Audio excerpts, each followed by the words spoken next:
आप देख रहे हैं कहानी कुर्सी की व्यूअर्स, बहुत स्वागत आपका। बात तीन मंत्रियों की आपके सामने। अब रेल मंत्री अश्विनी वैष्णव, कृषि मंत्री शिवराज सिंह चौहान और सड़क परिवहन मंत्री नितिन गडकरी साहब, तीनों किसी न किसी वजह से चर्चा में हैं इस वक्त।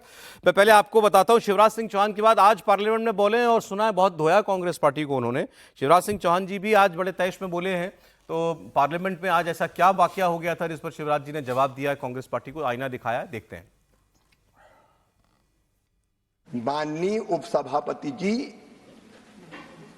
कांग्रेस के डीएनए में ही किसान विरोध है, मैं ये कहना चाहता हूं। ये आज से नहीं, प्रारंभ से ही कांग्रेस की प्राथमिकताएं गलत रही है। हमारे प्रथम प्रधानमंत्री स्वर्गीय पंडित जवाहरलाल नेहरू जी, मैं उनका आदर करता हूं, लेकिन भारतीय परंपरा खेती के बारे में उसका निर्वाह नहीं किया। रूस गए, वहां से एक मॉडल देख के आए और कहा कि रूस का मॉडल लागू करो। भारत रत्न चौधरी चरण सिंह जी ने कहा यह नहीं हो सकता, भारत की कृषि की परिस्थितियां बिल्कुल अलग है। प्राथमिकताएं गलत थी उपसभापति जी।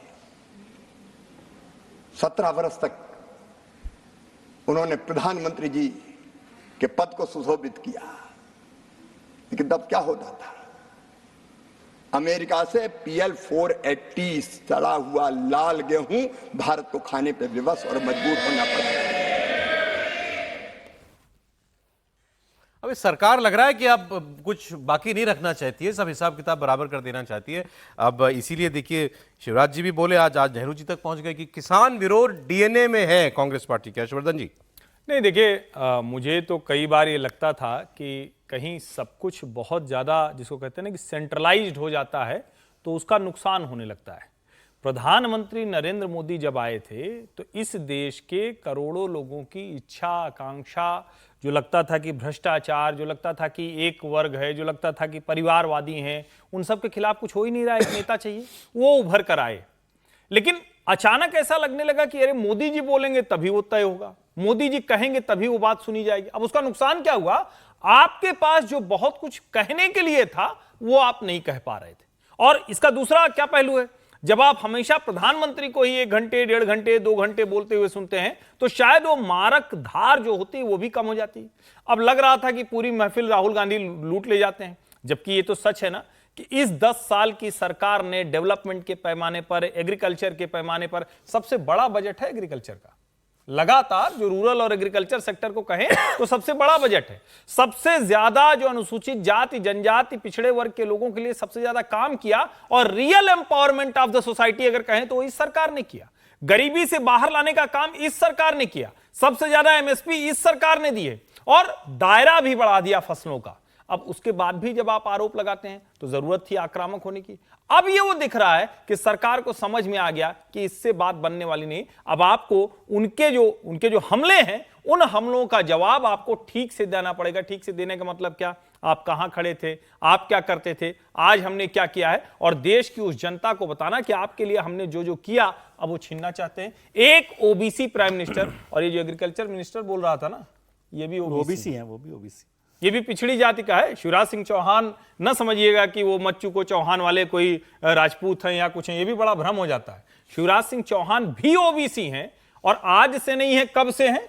2005 से ये मुख्यमंत्री हैं। तो भारतीय जनता पार्टी बहुत स्पष्ट तौर पर पिछड़ी जातियों की पार्टी है। ब्राह्मण बनिया की पार्टी थी, अब उसमें ब्राह्मण बनिया के साथ पिछड़े भी जुड़ गए। राहुल गांधी उसी पिछड़ी जाति की लीडरशिप को खत्म करना चाहते हैं, इसीलिए अराजकता फैला रहे हैं। अब अच्छा है कि ये ऑफेंसिव है। दूसरे मंत्री की बात भी कर लें, अश्विनी वैष्णव जी, ये तो बहुत ही तीखा बोले, कल बोले थे, और इनके ऊपर हादसे हो रहे हैं रेल में, तो लगातार उंगलियां उठ रही थी। उसका जवाब इन्होंने दिया कि चलो मैं कुछ तो कर रहा हूं, कोशिश तो कर रहा हूं, तुमने क्या किया था ये बताओ। इतने वर्षों तक एक सिस्टम डेवलप नहीं किया रेल सेफ्टी के लिए, कोई कदम नहीं उठाए।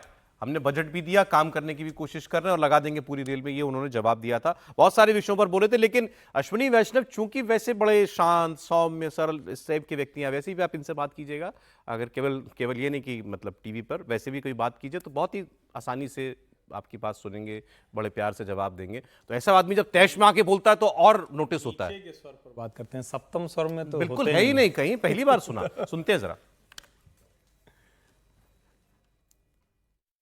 ऐसा है, केवल रील बनाने वाले लोग नहीं हम मेहनत करने वाले लोग हैं, काम करने वाले लोग हैं। आपकी तरह रील बना के दिखाने वाले लोग नहीं हम, समझे ना? बैठो, बहुत हो गया, कुछ भी बोल देता है। अध्यक्ष जी, 2014 से पहले जो आज लोको पायलट्स के साथ सिंपैथी दिखा के रील्स बनाने में व्यस्त है, उन लोगों के समय में जीरो था, जीरो, एक भी लोग को आप मुझे बताओ 558 में से एक भी जीरो था, एक भी कैब एसी नहीं थी। लोको पायलट्स, आपको याद होगा ट्रेन के पायलट्स जो ड्राइवर्स होते हैं, उनको अभी उनसे मिलने के लिए राहुल गांधी चले गए थे, तो उसका भी जवाब दिया इन्होंने इसमें कि वो जिस अवस्था में चलते थे, हमने सारे रेल कोचेस, उनके जो कोचेस होते हैं, इंजन के जो कक्ष होता है, उसको हमने एयर कंडीशन बनाया है, सारे इंजन में ये व्यवस्था कर दी है। पहले कभी किसी ने सोचा था? आप तो मिलने चले गए बस उनसे, उनकी जो वर्किंग कंडीशंस थी उनको बेहतर हमने किया है। तो ये आपने अभी सुना, लेकिन इनको जवाब देने के लिए फिर लोग भी उतरे। इनको जवाब प्रियंका चतुर्वेदी, उद्धव बाला साहब ठाकरे शिवसेना से, गौरव गोगोई कांग्रेस पार्टी से, वो ये कह रहे हैं कि भाई अब हमने उंगली उठाई तो नेताजी को बुरा लग गया, मंत्री जी को बुरा लग गया, भड़क गए हैं, भड़कने से नहीं होगा, जिम्मेदारी लीजिए। सुनिए। रील मंत्री ने, मोदी जी के रील मंत्री भड़क गए आज। मोदी जी के रील मंत्री इसलिए भड़क गए क्योंकि उनसे अकाउंटेबिलिटी ली जा रही थी। ये एनडीए 1.0 जो है, उनको लगा कि अकाउंटेबिलिटी अब ली ही नहीं जाएगी, और ये भूल गए कि अब विपक्ष भी काफी मजबूत हो गया है। तो रील मंत्री जो उत्तेजित हुए हैं, उनको थोड़ा आत्मचिंतन करना पड़ेगा। पिछले जो रेल मंत्री हुआ करते थे, देश के रेलवे मिनिस्टर्स जो हुआ करते थे, वो ग्लानि महसूस कर रिजाइन करते थे, मॉरल हाई ग्राउंड लेकर करते थे। यहाँ पर ना ग्लानि महसूस होते हैं, वहां पर जाकर लोकेशन पे जाकर शूटिंग होती हैं, फिर उनकी रील बनती हैं, फिर आप उनका प्रचार करते हैं। तो प्रचार और रील मंत्री से ऊपर उभर कर रेल मंत्री बने और देश को जवाब दें। क्या अश्विनी वैष्णव नैतिक जिम्मेवारी लेंगे कि पिछले साल बालाशोर में लगभग 300 लोगों की मृत्यु हुई रेलवे हादसे में? तो भाजपा मंत्रियों की ये परंपरा बन चुकी है कि अपने कारनामों को छुपाने के लिए वो इतिहास का पन्ना खोलती है। इतिहास के पन्ने खोलने से कुछ नहीं होगा। अश्विनी वैष्णव जी, नैतिक जिम्मेवारी लीजिए। ये जो लोग मारे गए, 300 लोग बालाशोर में, 14 लोग पिछले 2.5 महीनों में, 4 रेलगाड़ी डिरेल हो गए हैं, इनकी नैतिक जिम्मेवारी लीजिए और आत्ममंथन करिए, और आपको खुद पता चलेगा कि आपको इस पद पर रहना चाहिए या पद से इस्तीफा देना चाहिए। तो रेल मंत्री को गुस्सा क्यों आया समीर जी? उनको अभी चढ़ाने में, अभी प्रियंका चतुर्वेदी बोली ना, ये सर मोदी जी के रील मंत्री हैं, वही उसी पर चढ़ गए थे, नाराज हो गए थे अश्विनी वैष्णव। देखिए, अश्विनी वैष्णव बहुत डिसेंट पॉलिटिशियन है, बहुत पढ़े लिखे पॉलिटिशियन है, और मंत्री बनने के पहले भी मतलब इनके कई ऐसे किस्से हैं कि ये बहुत मतलब डाउन टू अर्थ है। कई बार लोकसभा के बाहर ऐसे गाड़ियां का अगर जाम लगता था, ऐसा लगता था कि टाइम लगेगा, तो बाहर ही उतर जाते थे, वो बाहर से पैदल आते थे अंदर। कई बार इन्होंने मेट्रो में यात्रा की है।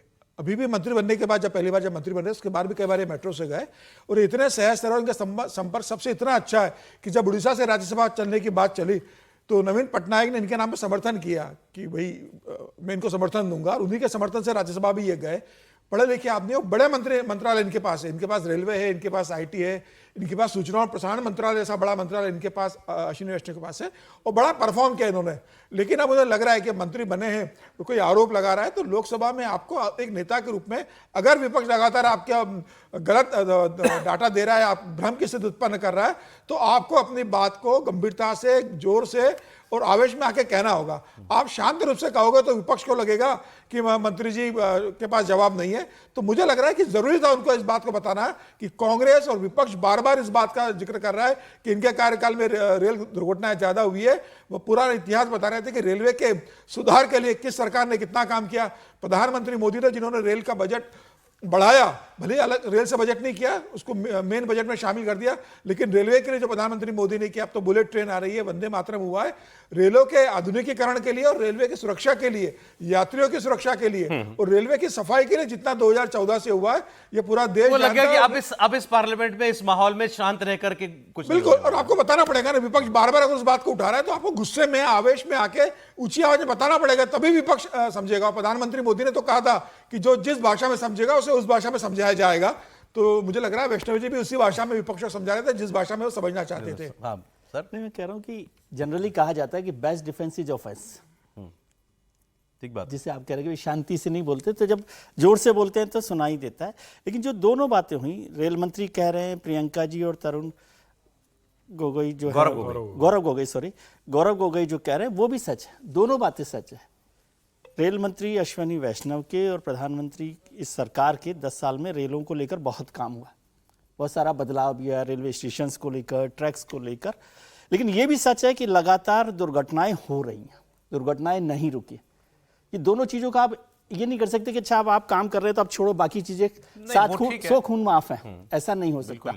और अश्विनी वैष्णव पढ़े लिखे हैं, डिसेंट है, वो सब ठीक है, उसमें तो कोई ऑब्जेक्शन नहीं कर रहा ना, उस पर कोई आरोप नहीं लगा रहा। लेकिन यदि एक रेल मंत्री के रहते हुए लगातार हर दिन कोई ना कोई ट्रेन डिरेल हो रही है, कोई एक्सीडेंट हो रहा है, और वो जो बालासोर की घटना है उस समय उनको रेल मंत्री के लिए बड़ी चर्चा हुई थी कि वो जिस तरह से बैठे थे और एक कैमरा उनको काम कर रहा था। लेकिन वो मैं उस पर नहीं जाता, ये रेल मंत्री तो चलता रहता है। लेकिन दोनों बातें सच है, अश्विनी जी ने बहुत काम किया रेल मंत्रालय में, लेकिन अब भी बहुत काम करना है। और अगर रोजाना कोई दुर्घटनाएं हो रही हैं तो इसका मतलब कोई एक बड़ी बदलाव की जरूरत वहां पर दिखाई दे रही है। और वो वंदे भारत चलाने से, बुलेट ट्रेन के प्रोजेक्ट चलाने से भी उसका एक्सक्यूज नहीं मिल सकता कि आप ट्रेन एक्सीडेंट्स को चलाते हैं। इसको ऐसे सोचें, बालासोर वाली घटना थी, भारत में इतिहास में जो बड़े हादसे होंगे उनमें वो दर्ज है, रेल घटना में, रेल दुर्घटनाओं में।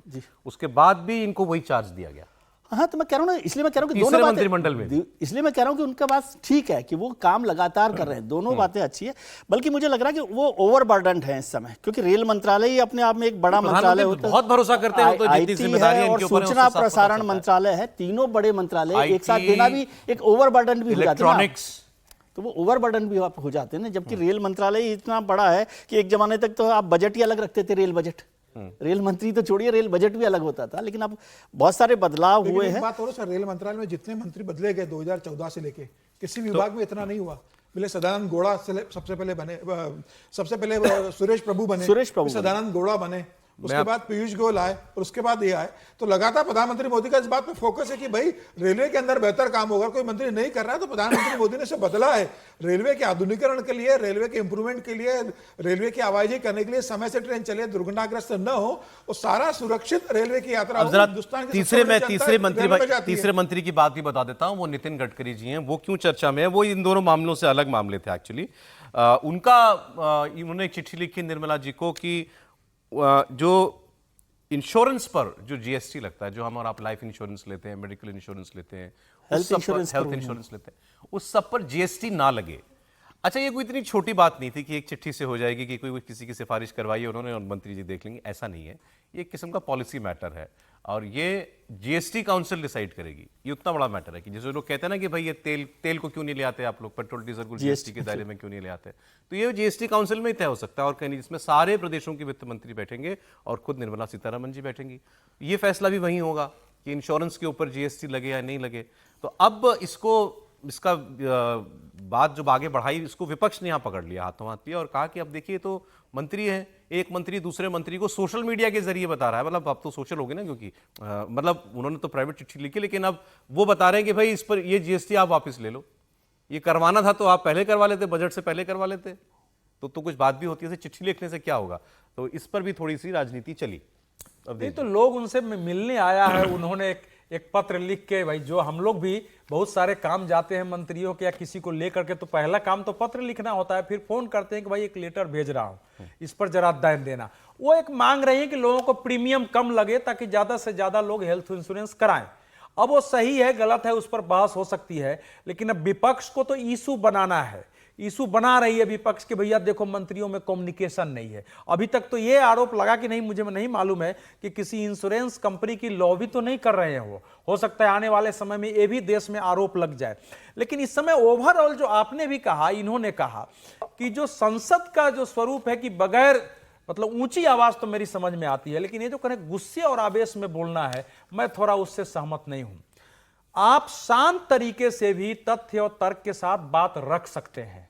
हमेशा गुस्से का जवाब गुस्सा नहीं होता है, बिल्कुल एकदम गुस्सा भी है, लेकिन उसको शांति से उस बात को रखा जा सकता है। मैं बार बार कहता हूं कि एक सैनिक भी जो युद्ध करता है वो गोली चलाने के पहले अपने मन को शांत करता है कि उसका निशाना न चुके।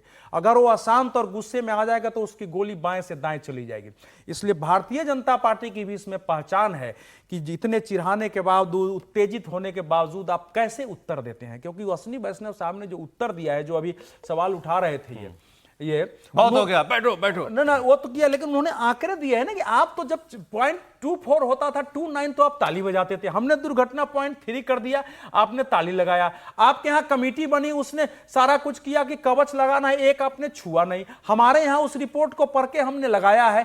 तो ये अपना एक काम किनारे। लेकिन देखिए, मैं किसी पर व्यक्तिगत टिप्पणी नहीं, मैं उनको सर्टिफिकेट नहीं दूंगा, लेकिन मैं इसको स्वीकार नहीं करता हूं कि भारत की रेल सेवा इस समय बहुत प्रामाणिक है। मैं इधर रेल से यात्रा किया हूं, मुझे बहुत असंतोष हुआ है। एक तो किराया जो है इतना ज्यादा है रेल का, बात है साफ। हर रेल का जो किराया है इस ढंग से प्रीमियम किराया, फलाना किराया, पहले एक फिक्स किराया हो सकती है। देखिए सुविधाओं में तो जिस ट्रेन का आप नाम ले रहे हैं, मैंने शताब्दी में चलिए तो उसका वॉशरूम तक गंदा मैं देख रहा हूं। शताब्दी में मैं लगातार जा रहा हूं, उसकी सीटें में गंदगी हो रही है।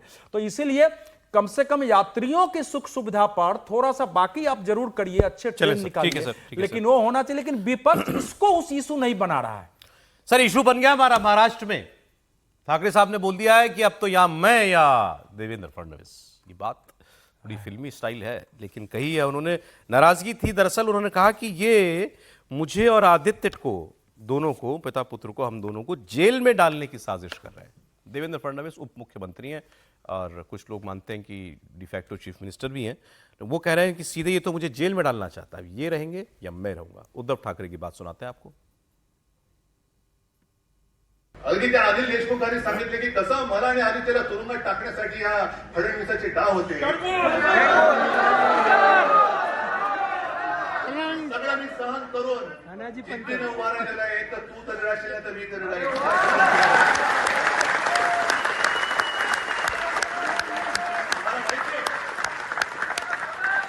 माझ्याकडे अधिकृत पक्ष नाहीये, माझ्याकडे चिन्ह नाहीये, माझ्याकडे पैसा नाहीये, पण मी केवळ आव्हान देऊ शकतो आणि देतो ते तुमच्या ताकदीवर, तुमच्या भरोश्यावर।